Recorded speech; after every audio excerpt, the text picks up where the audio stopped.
Tignan niyo po ang record ng ating mga kandidato. Wala sa kanila ang may bahid ng dugo dahil sa tukhang. Wala sa kanilang kasabwat sa pagbulsa ng sako-sakong pera, pinagsamantalaan ang krisis ng pandemya, pinabayaan ang ating mga kababayan na magkasakit at mamatay. Wala sa kanila ang mga pumapalakpak sa China at natutuwa pa kapag tayo ay binobomba ng tubig.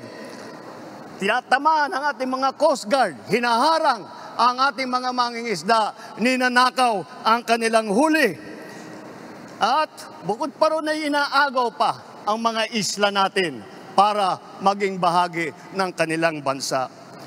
Wala po sa kanila ang tilang sakristan ng isang bulaang propeta na nasasakdal dahil sa pagyurak sa ating kabataan at sa ating kababaihan.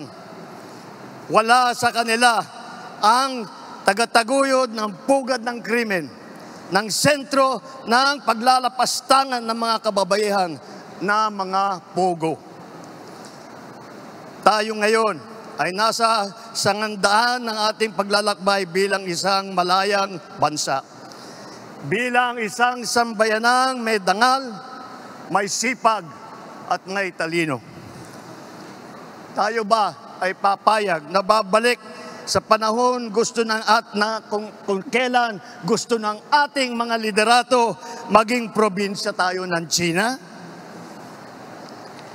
Babalik ba tayo sa nakaraan na ibinubugaw ang ating bayan bilang isang sugalan ng mga dayuhan?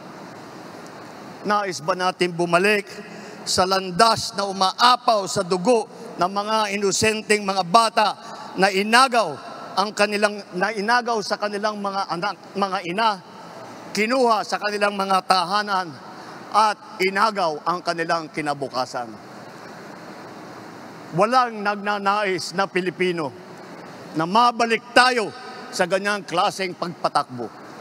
Kaya naman, pakakatiyak po kayo na kapag ang ating mga kandidato ay naluklok sa Senado at sila ay nagsimula ng kanilang trabaho, asahan po ninyo na sila po ay hindi makikihalo, hindi makikilahok sa ganyang bagay na ating iniwanan na at na ayaw balikan.